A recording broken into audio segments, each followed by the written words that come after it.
지난 편에서 우리는 표면 의식 차원에서 스스로를 다그치고 애쓰기보단 무의식에서부터 자신을 이해하고 변화시켜보자는 이야기를 나눴습니다. 인간 마음을 컴퓨터에 빗대보자면 표면 의식은 사용자가 직접 제어할 수 있는 유저 인터페이스와 같은 반면 무의식은 직접 조종이 불가능한 백그라운드 프로세스와 같기 때문이죠. 우리가 컴퓨터에 대고 없는 기능을 수행하라고 윽박지르진 않잖아요? 그런 것처럼 가령 끊임없이 SNS에 손대는 나를 비난하고 자기 혐오에 빠지기보단 그 이면에 어떤 무의식적 동기가 있는지 헤아려보고 그 깊이에서부터 변화를 격려하며 스스로를 일으키는 게 더 합리적이란 이야기죠. 실제로 우리가 생각하는 의식적인 결정은 뇌의 무의식적 과정에 의해 일어난다는 연구가 많습니다. 그중 가장 유명한 벤자민 리벳의 실험을 보죠. 리벳은 실험 참가자들의 뇌 활동을 측정하며 자신이 원하는 타이밍에 버튼을 누르도록 했습니다. 그 결과는 충격적이었습니다. 참가자들이 의식적으로 버튼을 누르기로 결정하기 전 이미 뇌가 버튼을 누를 준비를 하고 있었던 겁니다. 이는 우리의 의식적 결정이 실제로는 무의식적 뇌 활동의 결과일 수 있음을 시사하죠. 정말이지 자신이나 남을 겉으로만 보고 비교하거나 비난하면 안 되겠어요. 지금 우리 모습이 그러고 싶어서 그런 것도 아닌데 스스로 들볶고 비난하며 번아웃이나 방황, 열등감으로 인생을 보내기보단 자신의 무의식 차원부터 추론하고 이해하며 변화시키려 하는 게 훨씬 건설적이고 유익하겠죠. 근데 이런 생각은 인간이 자유의지로 움직인다기보단 바이오 부품으로 된 컴퓨터와 다를 바 없다는 거 아닌가요? 그래요. 우리의 마음이 사실 전적으로 뇌의 작용이라 쳐요. 그렇다면 그 마음은 하필 또 왜 그런 식으로 생겨먹은 걸까요? 단지 과거에 어떠한 영향을 받아서 누가 개입해서 명령이라도 한 건가요? 아니면 세상이 필연적으로 결정되어 있기라도 한단 건가요? 이렇게 생각하니 너무 섭섭하고 허무하네요.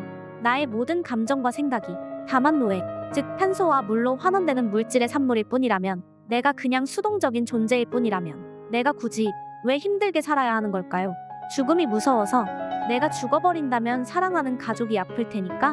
하지만 그 죽음에 대한 두려움, 나를 잃은 가족의 아픔과 그 아픔을 신경 쓰는 가족에 대한 내 마음조차 개체와 종족의 보존을 위해 만들어진 육체의 산물일 뿐이라면 정말 이걸 위해 모든 걸 다 이겨내야 하는 걸까요? 생각해보니 보다 나은 삶을 위해 스스로 인지되지도 않는 무의식을 추론하고 또 변화시켜보려는 그 의도, 그게 바로 자유의지인 것 같네요. 역시 인간은 유물론이나 결정론에 맥 없는 어떤 게 아닌 자유의지를 가진 주체적 존재네요. 자각되지 않는 정신활동인 무의식, 이 무의식을 의식적으로 스스로 추론하고 이해한다. 이 과정을 바로 메타인지라 할 수 있죠. 근데 문득 또 이런 생각이 꼬리를 무네요.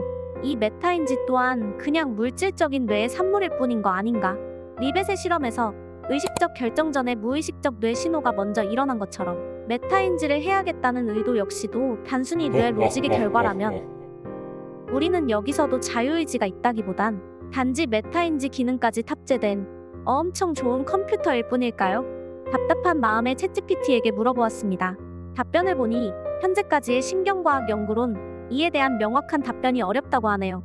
리벳의 실험 같은 연구들은 단지 간단한 의사결정이나 신체 운동에 초점을 맞출 뿐 메타인지와 같은 복잡한 인지과정에 대한 무의식적 뇌 활동에 대해서는 아직 충분히 탐구되지 않았다고 하네요.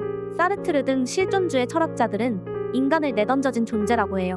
정말이지 우린 아무 이유도 모른 채 세상에 그냥 내던져지듯 태어나버린 것 같아요. 실패, 이별, 금전 문제, 불화. 하루하루 살아가기에 내 입장에선 도무지 이해되지 않는 부조리한 고통이 너무 많아요. 그럼에도 계속 힘내서 살아내야 하는 의미와 이유, 가치가 도대체 뭐냐고요. 단순히 생존을 위해 다 버텨야 한다고 이유를 삼기에는 마음에 뭔가 부족해요. 그렇다고 그런 현타와 아이러니 속에 이리저리 방황하고 소극적으로 사는 나의 모습은 더더욱 마음에 들지 않는다고요. 이쯤에서 그냥 당위적인 주장을 할게요. 어차피 우린 이미 태어났고 죽을 게 아니라면 살아야 합니다. 이왕 사는 거 보다 적극적이고 충만하게 삶을 즐기는 게 좋지 않나요? 그러기 위해 우리는 우리 존재에 물질 이상의 더 큰 의미와 가치를 부여해야겠어요. 이제부터 인간 정신이 그저 물질의 산물일 뿐이라는 이 생각을 비판해보아요. 이 세상 모든 것의 본질이 물질이라면 대체 그 물질이라는 게 뭘까요? 우선 현대물리학의 양자역학을 통해 물질이란 걸 파헤쳐보아요. 자, 해부학 실험실에 온 당신 눈앞에 뇌라는 물질이 있습니다. 당신의 생각과 감정, 마음과 의식을 만들어낸다는 그 뇌. 이 물질을 눈으로 가만히 보기도 하고 들었다 놨다 건드리며 무게와 부피감도 느껴봅니다. 아무리 보아도 이 물질은 시공간의 좌표 안에 자기 자리를 점하고 나와는 별개로 실제로 견고히 존재하는 것 같습니다.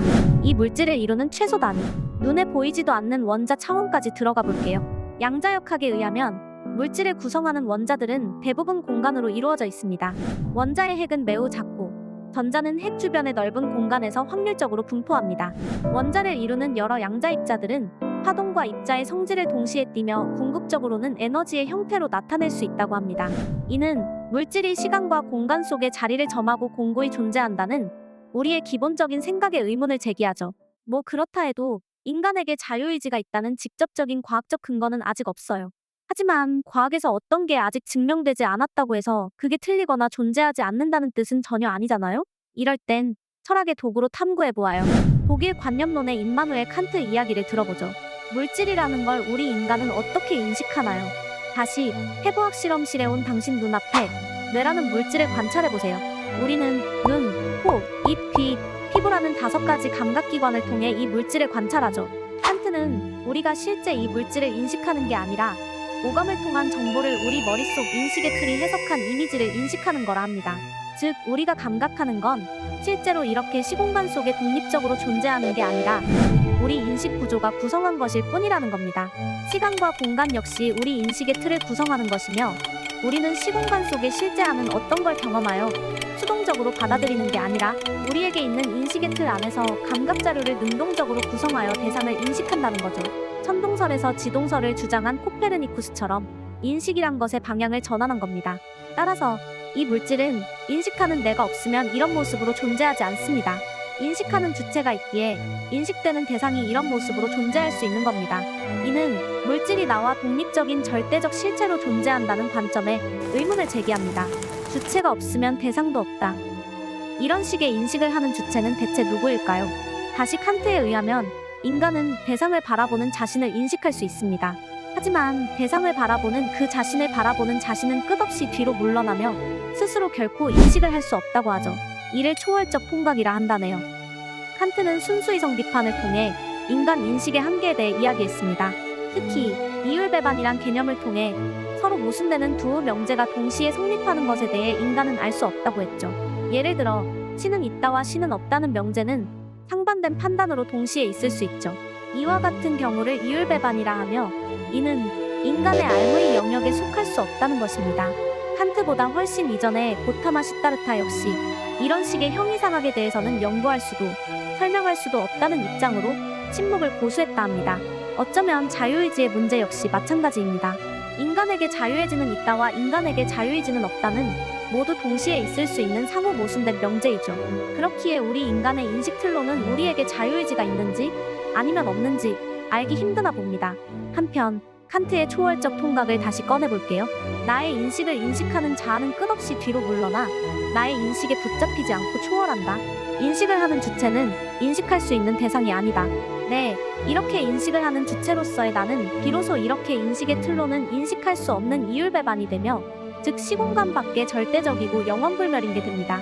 이렇게 우리 인식의 틀로는 절대 알 수 없는 그 인식의 주체가 바로 우리의 정체이며 여기에 바로 우리의 자유의지가 있다고 추론해 볼 수 있지 않을까요?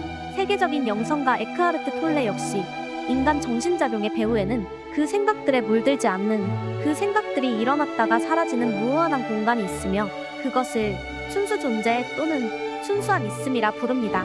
어쩌면 우리의 본질은 인식의 틀이라는 VR 안경을 통해 가상현실 속을 체험하는 그 VR 안경으로는 절대로 인식할 수 없는 VR의 밖과도 같은 존재가 아닐까요? 또는 우리의 의식은 생각보다 더 방대한 스펙트럼과 같아서 VR 속 코딩된 듯한 부분도 있고 그 바탕에 큰 대양과도 같은 순수한 있음인 부분도 있는 것 아닐까요? 결국 나라는 게 뭘까요? 나라는 존재를 표면 의식에 제한시키지 말고 무의식까지 확장한 영역에 가둬두지도 말고 메타인지의 어딘가라 한정짓지도 말고 칸트의 인식의 틀에 동일시하지도 말고 그보다 더 무한한 계속해서 유예되고 초월하여 절대로 인식할 수 없는 인식의 주체 또는 순수 존재로까지 확장해 볼 수 있나요? 절대적으로 안전하며 무한히 자유로운 존재로서 희노애락에 시달리는 그 VR 속 아바타를 포근하게 품어줄 수 있나요? 레티스는 리턴 투 유어 소울의 약자로 당신의 영혼 또는 내면으로 돌아가라는 뜻입니다. 근데 여기서 어떠한 영혼이란 게 실제로 있다고 상정하여 우리 본질이 그거라고 주장하는 게 아닙니다. 다만 VR 게임에 과몰입하는 게 아니라 VR 속에서는 인식할 수 없는 게임하는 주체로까지 의식을 확장하여 이 삶을 진정으로 자유롭게 즐기자는 이야기를 하고 싶었습니다. 이제 우린 고도로 높은 사양의 프로그램을 탑재한 그 어떤 명품보다도 정교하게 만들어진 육체라는 아바타를 조종하는 주체로서 이 체험을 보다 가볍고 자유롭게 즐겨보면 어떨까요? 아니, 그렇다면 나라는 주체는 대체 왜 이런 체험을 하고 있는 걸까요? 여기서 헤겔은 더 나아갑니다. 다음 편에서는 헤겔의 변증법을 통해 우리가 이런 체험을 하고 있는 이유를 함께 탐구해 보아요.